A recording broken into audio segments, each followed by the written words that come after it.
Ano yung mga tips mo para sa mga magtitake ng college entrance or admission test? Anong mabibigay mo sa kanilang tips?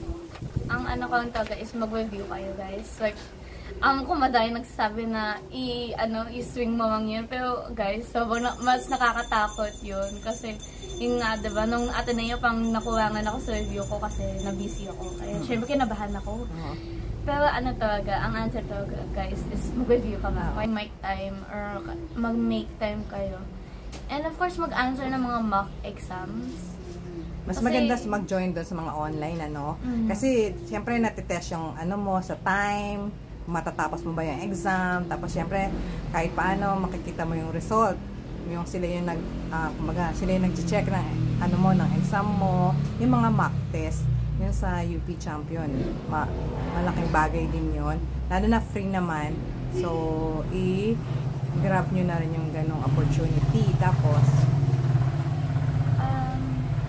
yung sinasabi mo na nagsasagot ng mga reviewer. No? Anong gusto mong sabihin sa sagot ng reviewer?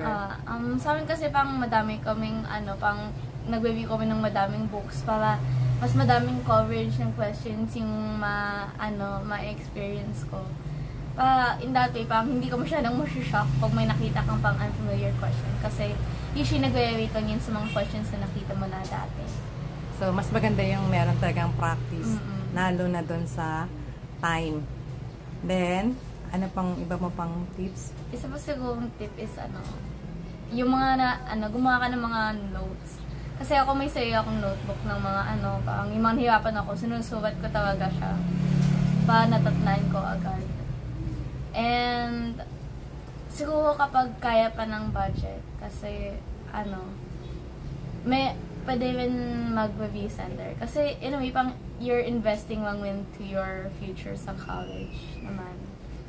And for me kasi, I had to find one na pang, nag-fit in sa schedule ko, kaya yung sa akin is online.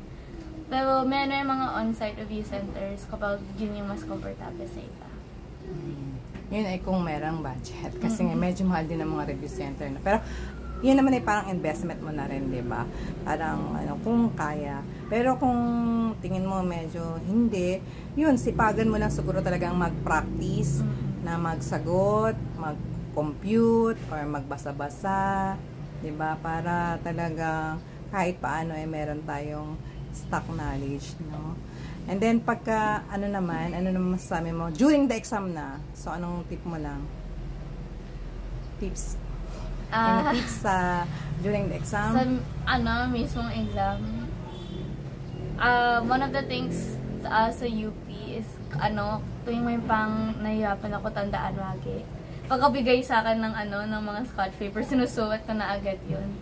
Kasi natakot ako, bigo ako makalimutan yun habang nag-exam. Just in case, nasa scotch paper ko na agad siya. And, baka naman siguro masyadong magiging tips kasi like, when you're, nasa exam room ka na talaga, parang mag-isa ka na talaga doon, you know. Pero, mas maganda talaga matapos mo yung exam. Mas maganda, i-balance talaga yung time mo.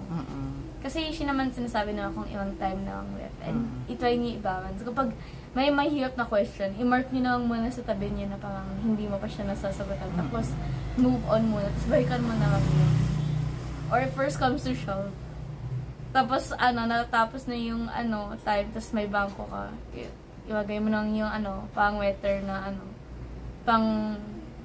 magbigay ka ng guess because sa apat na options na yun, siguro naman may isang tama. Kumbaga may 1/4 chances ka, no? I-take mo na yung chance na yun. So, hanggat maaari, huwag kang mag-iwan ng blanco na answer.